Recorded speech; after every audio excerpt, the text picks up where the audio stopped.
जिंदा है तू, दिखला के जिंदा है तू, बाकी है तुझ में हौसला, तेरी जिंदगी आगे Watch it. ही मांगे, करता है तू जो फैसला, टूटी तकदीरें तो क्या, टूटी शमशीरें तो क्या, टूटी शमशीरों से ही कर हर मैदान फतेह। तो बच्चों, हमें हर मैदान को फतेह करना है, हर एक एग्जाम को क्रैक करना है। कोई भी एग्जाम हो, नीट हो, जेई हो, स्कूल वाला हो, हर मैदान को फतेह करना है। लाइक दिस वन, गिरेंगे जरूर, चोट भी लगेगी, दुख भी होगा, रोएंगे भी, हंसेंगे भी, बट मैदान को फतेह करना है। चाहे जैसे भी हो, जहां भी हो, कोई भी जगह हो, फर्क नहीं पड़ता। कैसा भी पेपर आ जाए, किसी भी टॉपिक से आ जाए, फर्क नहीं पड़ता। फोड़ेंगे और एग्जाम में रैंक लाएंगे, स्कूल में भी लाएंगे 100%, और जेई और मेंस में भी लाएंगे, एडवांस में भी लाएंगे, और नीट में भी लाएंगे। हम डॉक्टर भी बनेंगे, हम इंजीनियर भी बनेंगे, और वर्ल्ड क्लास इंजीनियर बनेंगे, वर्ल्ड क्लास डॉक्टर बनेंगे। हर मैदान को फतेह करना है। तो चोट भी लगे तो कोई बात नहीं, रोना भी है तो रो लेंगे, हंसना है हंस लेंगे, लेकिन मैदान को फतेह होना ही होना है, रैंक लाना ही लाना है। ठीक है बच्चों, तो अभी हम आगे स्ट्रैटेजी देखने वाले हैं कि कैसे स्टडी करें, हाउ टू स्टडी। इस पे हमारा फोकस होगा आज का लेक्चर। ठीक है बच्चों, बने रहो, जाना नहीं है।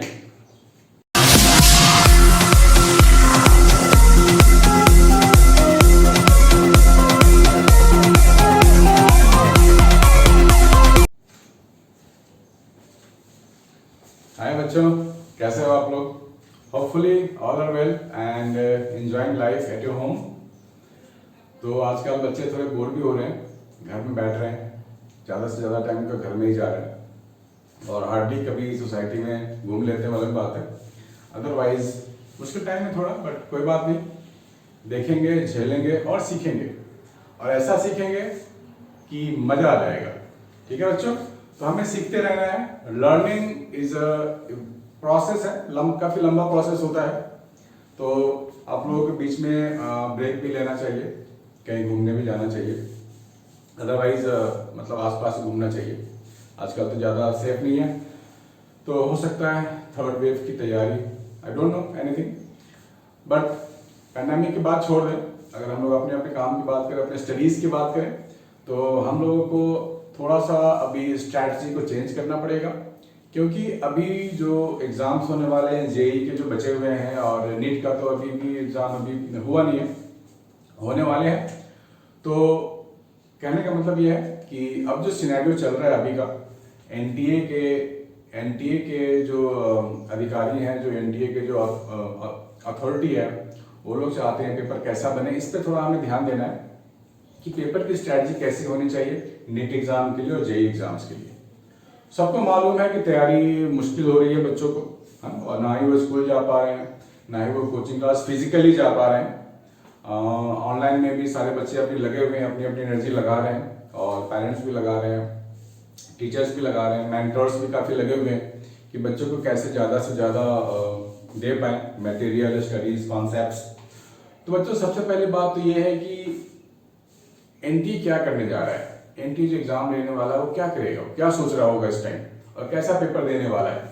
तो बहुत सारे क्वेश्चंस हैं बच्चों के दिमाग में, कैसे पढ़ें और कितना इफेक्टिव होनी चाहिए स्टडीज, और इफेक्टिव कैसे बनाएं। How to study is the biggest thing they are facing. कि पढ़ाई कैसे की जाए, कौन सा छोड़ें, कौन सा पकड़ें, किसका नोट्स बनाएं, किस पे ज़्यादा क्वेश्चंस को देखें, डील करें। तो सबसे अच्छी बात है बच्चों कि इस पैंडेमिक में बहुतों का नुकसान हो रहा है। स्कूल्स जो ओपन नहीं हो पा रहे, कोचिंग क्लासेस ओपन नहीं हो पा रही है, बच्चे कहीं जा नहीं पा रहे हैं। तो इन सारे फैक्टर्स को ध्यान में रख के जो एनटीए के जो साइकोलॉजी आप कह रहे हो, वो ये सोच रहे हैं कि पेपर जो बने बिल्कुल फंडामेंटल बने, कॉन्सेप्ट बेस्ड होनी चाहिए, और ज़्यादा हाई फाई क्वेश्चंस नहीं आने वाले हैं ऑफ कोर्स, क्योंकि सबको पता है कहीं ना कहीं तैयारी अफेक्टेड हुई है। तो इस चीज़ को ध्यान में रखते हुए हमें ज़्यादा से ज़्यादा फोकस करना है एनसीईआरटी के बुक पे। एनसीईआरटी के बुक में जो भी चीज़ें हैं बच्चों, उसको स्टडीज करनी है हमारे को, अदर वो फिजिक्स हो, केमिस्ट्री हो, मैथ्स हो, बायोलॉजी हो, क्योंकि मैं आपको बताने वाला हूं आगे की स्ट्रैटेजी में पढ़ते कैसे हैं। How to study is the main factor right now. पढ़ाई को इफेक्टिव कैसे बनाएं और कौन सी टॉपिक पे ज्यादा ध्यान दें, कौन से टॉपिक को पढ़ाई के दौरान क्या क्या चीजें दिमाग में रखें, ठीक है, ये सबसे इंपॉर्टेंट होता है। तो अभी तक हम लोगों ने देखा है कि चलो बहुत सारे क्वेश्चंस कर लिए हैं, एनसीईआरटी को दूर फेंक दो, हटा दो। अब इससे क्या होता है, अब जब एनसीईआरटी में क्वेश्चन ज्यादा करने को तो नहीं है, बहुत ही कम है, लेकिन अंदर की जो रीडिंग वाली पोर्शन है उस पर आपको ध्यान देना होगा। अंदर में जो कंटेंट है उस कंटेंट पे ध्यान देना होगा, क्योंकि जो पेपर आने वाला हो बिल्कुल एनसीईआरटी पे बेस्ड ही आएगा, वो जेईई हो या फिर हमारे पास नीट हो।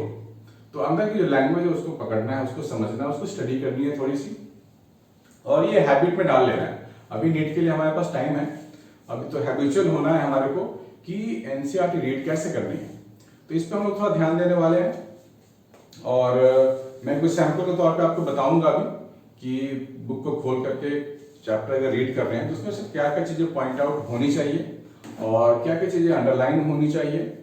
क्वेश्चंस की जहां तक बात करें तो क्वेश्चंस के लिए हमारे पास अदर मटेरियल बहुत है, राइट, बहुत सारे मटेरियल ऑनलाइन ऑफलाइन अवेलेबल है, मैंने भी आप लोगों को दिया हुआ है बहुत सारा मटेरियल, तो उसकी चिंता बिल्कुल भी नहीं है। क्वेश्चंस तो करने ही करने हैं, लेकिन थोड़ा स्टडी थोड़ी सी होनी चाहिए बीच में, वो फिजिक्स हो या केमिस्ट्री हो या बायोलॉजी हो, राइट। मैथ्स के लिए भी मैं कह रहा हूँ कि एनसीईआरटी के मिसलेनियस बहुत ही अच्छे हैं, एनसीईआरटी के जो चैप्टर के जो क्वेश्चंस है वो काफी अच्छे हैं। जेईई मेंस के लिए तो मुझे लगता है कि बहुत ही फैंटास्टिक क्वेश्चंस हैं, दिमाग की बत्ती जला देते हैं और हमारे को मोटिवेट भी करते हैं कि बच्चे सॉल्व कर लो, बच्चे पढ़ लो। बीच में थोड़ा इजी क्वेश्चन आता है, फिर थोड़ा सा ऐसा आता है कि यार नहीं कुछ तो मुश्किल है। तो एनसीईआरटी को बच्चों करना ही करना है सॉल्व पूरा का पूरा, मैथ्स हो या फिजिक्स हो या केमिस्ट्री हो, मैं बार बार बोल रहा हूँ, या बायोलॉजी हो, आपको इंपॉर्टेंट चीजें आपको डालनी ही डालनी है। तो देखते हैं बच्चों कि आगे हम लोग और कैसे क्या कर सकते हैं। हम लोगों के पास अगर हम लोग बात करें कि भाई पढ़नी कैसे है और क्या होनी चाहिए पढ़ाई में, पढ़ाई के दौरान क्या क्या चीजें होनी चाहिए। फॉर एग्जाम्पल सपोज हम मान लेते हैं हमारा एनसीईआरटी का फिजिक्स है, ठीक है, आपको दिख रहा होगा, छोटा कर देता हूं। सपोज ये मान लेते हैं हमारा ये एनसीईआरटी का हमने एक पेज रखा हुआ है, फॉर एग्जाम्पल है ये, ऐसा नहीं कि मैं कोई लेक्चर देने जा रहा हूँ, कोई नोट्स बनाने हैं, ऐसा नहीं है। मैं जैसे एग्जाम्पल लिया है कि जो हमारे को एनसीईआरटी में है वो वाला एग्जाम्पल। इसमें क्या है, अभी हम लोग पढ़ने जा रहे हैं conductors and insulators. Conductors and insulator की जब बात करते हैं बच्चों, तो हम लोगों ने क्या किया था स्टडीज इलेक्ट्रोस्टैटिक्स में कि भाई फ्रिक्शनल इलेक्ट्रिसिटी भी स्टडी किया था हम लोगों ने। कॉम लेते हैं, कॉम को बार बार आप रब करो हेयर में, स्टिक हो जाता है पेपर्स, राइट, ये भी हम लोगों ने देखा था। तो इसमें आपको ये रीड तो करनी है। अब ये कॉम हो गया हमारा, फॉर एग्जांपल, अब कॉम क्या है, प्लास्टिक है, वो तो नॉन मेटल है, फिर भी उसमें चार्जेस आ रहे हैं, राइट। क्या हमारे बॉडी में ऐसा हो सकता है, क्या हमारे बॉडी के जरिए भी ऐसा कुछ पॉसिबल है? देखो एनसीईआरटी में काफी अच्छे से बताया हुआ है, एक्सप्लेनेशन है यहाँ। सी यहाँ क्या बोल रहा है, some substances readily allows passage of electricity through them, बोल रहा है ना, readily allows passage of electricity through them। एक मिनट,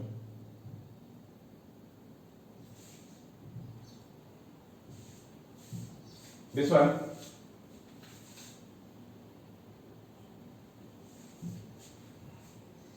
ठीक है, some substances readily allow passage of electricity, यानी कि बच्चों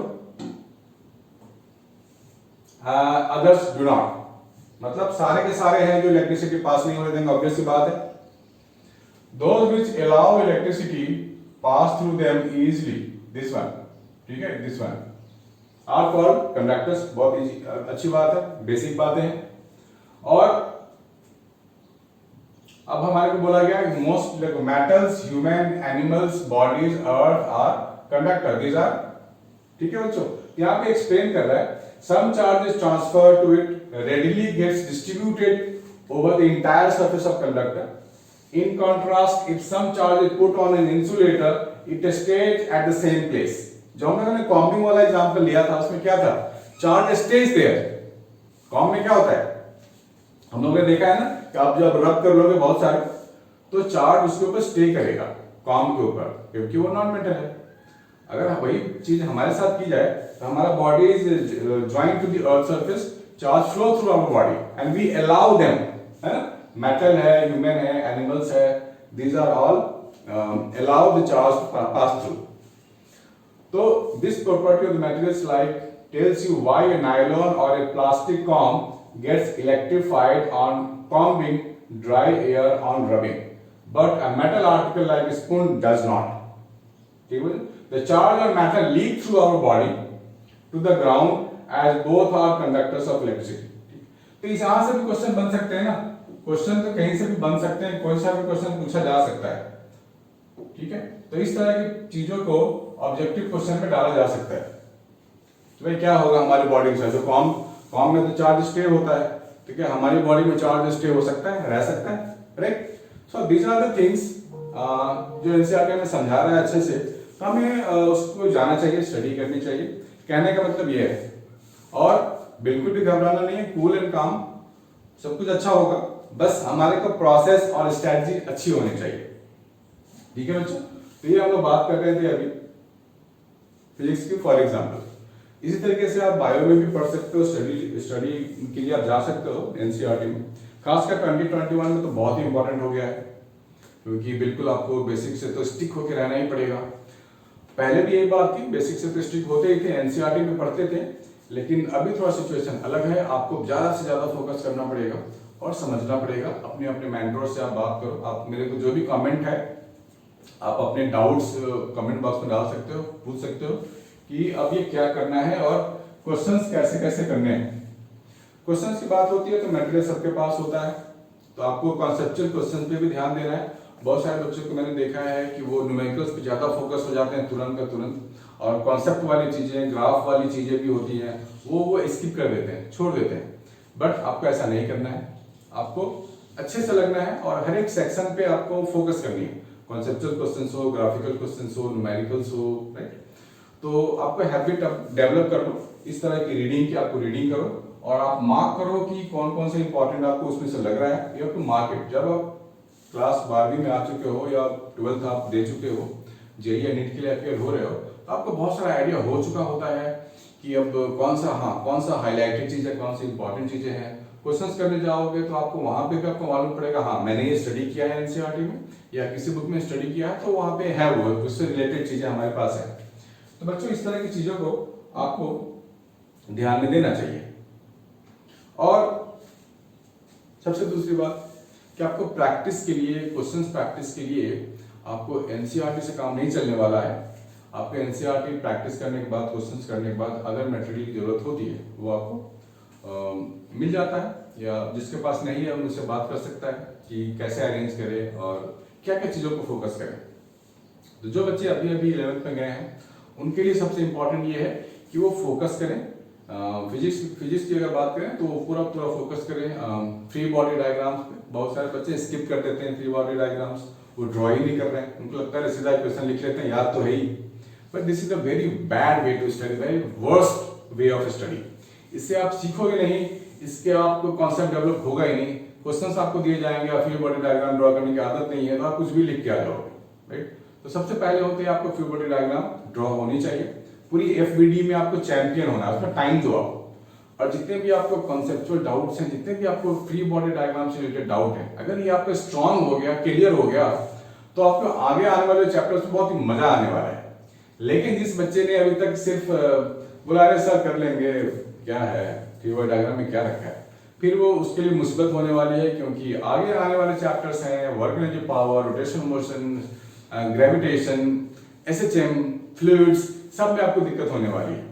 ठीक है, तो आई वांट यू बच्चों कि हाउ टू स्टडी में सबसे इंपॉर्टेंट है कि आपको बेसिक्स को बिल्कुल पकड़ के रखना है। फिजिक्स की बात करें तो फ्री बॉडी डायग्राम, मैथ्स की बात करें तो एनसीईआरटी के मिसलेनियस तक आपको सॉल्व करने हैं पूरे के पूरे, और जो भी डाउट है वो रेज करना है।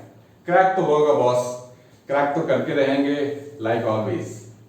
क्रैक होते हैं, सब कुछ क्रैक होता है, सिलेबस हमारे लिए ही बना है और हम लोग एग्जाम का रैंक ला के रहेंगे, जेईई हो या नीट हो, बस इतना ध्यान रखना है कि हमें बेसिक्स को छोड़ना नहीं है, पकड़ के रखना है, प्रैक्टिस ताबड़तोड़ करनी है, जबरदस्त करनी है कि मजा आ जाए। ठीक है बच्चों, तो मजा भी लेना है, पढ़ाई भी करनी है, घर में रहना है, बाहर नहीं जाना है, जब तक एग्जाम खत्म नहीं होता है कुछ नहीं करेंगे, पढ़ेंगे दिन रात, खाएंगे सोएंगे पढ़ेंगे और फोड़ के रहेंगे और फोड़ते ही रहेंगे, बचना नहीं है बच्चों। ठीक है, तो कहने की बात यह है कि अगर आपको मौका मिल जाए तो छोड़ना नहीं है, मौके का फायदा उठाना है। ठीक है बच्चों, तो यहां पर दूसरी बात यह है, ये हट भी नहीं रहा, हट गया। तो अगर हम बात करें, सपोज केमिस्ट्री की मान लो बात करते हैं, हमारे पास आप कोई सा भी चैप्टर उठा लो, बहुत सारे बच्चे केमिस्ट्री पढ़ रहे होंगे अभी 11th में जो नए नए गए हैं। देखो यहाँ पर बच्चों, यहाँ पे आपको बताया गया है लिमिटिंग रिएजेंट क्या होता है ना? लिमिटिंग रिएजेंट क्या होता है ये भी बताया गया है। तो बच्चों ध्यान देने वाली बात यह है कि बहुत कुछ अवेलेबल है आपके पास एनसीईआरटी के स्टार्टिंग के चैप्टर में, सम बेसिक कॉन्सेप्ट्स है ना, लिमिटिंग रिएजेंट ये आपको सीखना चाहिए, क्या होता है, कैसे होता है, क्योंकि जब आप 10th से 11th में गए हैं तो केमिस्ट्री में बहुत सारे चेंजेस आपको मिलेंगे, बहुत सारे चेंजेस हैं। मोल कॉन्सेप्ट इसमें इंट्रोड्यूस हो गया है जो 10th में सीबीएसई में नहीं था। यस, आईसीएसई वालों के लिए थोड़ा सा उनको मैच करेगा, क्योंकि उनका सिलेबस जो केमिस्ट्री का है वो बहुत ही मैच करता है 11th वालों से। तो आपको ये देखिए समझा रहा है लिमिटिंग रिएजेंट क्या है, जो कम से कम अवेलेबल होगा रिएक्टिंग स्पीसीज, वो फाइनल प्रोडक्ट को डिसाइड बनाएगा कि फाइनल प्रोडक्ट कितना बनने वाला है, that is decided by the smallest quantity available in any chemical reaction. ठीक है बच्चों, तो ये आपको पढ़ना चाहिए, very best way to study है। ठीक है, और आपको स्टोइचियोमेट्री समझनी है तो पहले एनसीईआरटी पे आपको फोकस करना पड़ेगा। देखो आपको ये बड़े अच्छे से स्टेप वाइज समझा के दे रहा है ना, स्टेप 3 स्टेप 4 स्टेप 5, ये आपको समझाने के लिए काफी अच्छे से स्टेप्स में बता रहा है। तो उसके अंदर जो कंटेंट है आप उस पर ज्यादा फोकस करो। कंटेंट पर फोकस करने के बाद कोई भी डाउट होता है तो आप मार्क कर सकते हो, सर्कल कर सकते हो, मुझे बता सकते हो, व्हाट्सएप कर सकते हो, कमेंट बॉक्स में जाके बता सकते हो। लेकिन सीखना है बच्चों, हर एक हाल में सीखना है, क्योंकि सीखने से अच्छी बात कुछ भी नहीं है दुनिया में। Learning is a continuous process, never going to stop. मैं भी लर्न करता हूँ, राइट, क्योंकि teacher is the best learner, I think so. So learning कभी रुकनी चाहिए, मैं हूं या बच्चे हैं या कोई भी है। रिएक्शंस इन सॉल्यूशन, देखो यहाँ पे बहुत सारी चीजें बताई गई है, मास परसेंट, मोल फ्रैक्शन, मोलैरिटी।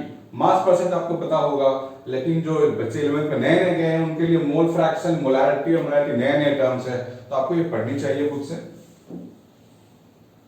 और डाउट पूछनी चाहिए, सीधी सी बात है। ठीक है बच्चों, तो कहने का मतलब ये है कि हाउ टू स्टडी में हमारे को ज्यादा पता नहीं होता है बच्चों को कि हाउ टू स्टडी में कैसे स्टडी करें, बस वो टीचर के भरोसे बैठे रहते हैं, कुछ नहीं करते हैं। ऐसा नहीं है बच्चों, आपके पास बुक है, आप पढ़ो, आप रुको नहीं, you have no stoppage at all. आपको लगे रहना है, पॉज ले लो लेकिन लगे रहना है, और आपको सेल्फ सफिशिएंट होना है, राइट। डाउट की तो मैं हूं, लेकिन आपको धीरे धीरे सेल्फ सफिशिएंट भी होना है कि सर पढ़ते कैसे हैं, खुद से पढ़ना हो तो कैसे स्टडी करेंगे। इसलिए बच्चों पैरों पे खड़ा होना है और हमारे को कुछ अच्छी स्टडीज करके बतानी है। हर एक एग्जाम को हमें सीरियसली लेना है। स्कूल में जो भी टेस्ट हो ऑनलाइन, तो ऑनलाइन को भाई ऑफलाइन ही समझ लो, स्कूल में बैठे हो लाइक दैट, और हर एक एग्जाम को सीरियसली ले लो। तो पढ़ने का तरीका ये है, अगर ऐसा आपका होगा तो आप कोई भी एग्जाम हो आपके लिए आपको फर्क नहीं पड़ता, आपको मजा आएगा एग्जाम देने में। एग्जाम फोबिया नहीं होनी चाहिए। एग्जाम फोबिया एक्चुअली उसी को होता है ना जिसने पढ़ाई नहीं करी हो, बेसिक उसका स्ट्रांग ही नहीं हो, वीक हो बिल्कुल, तो उस केसेस में दिक्कत तो होगी। उस केस में बच्चा एग्जाम देना नहीं चाहेगा, भागना चाहेगा। भागने की टेंडेंसी जहां पे आ गई फिर समझ लो वो बच्चा भागता ही रहेगा। इसलिए भागना नहीं है, फेस करना है और डाउट रेज करना है, as many doubts as you can. ठीक है, ये सब चीजें हैं बच्चों, आपको ध्यान में रखनी है। और आपको कोई भी डाउट है तो मैं हूं उसके लिए, डिस्कस करने के लिए। आप कभी भी कॉल कर सकते हैं, बात कर सकते हैं मुझसे, so I can guide you further. ठीक है बच्चों, तो आज के लिए इतना ही रखते हैं, बाकी क्लास में मिलेंगे तो बात करेंगे। Have a nice day.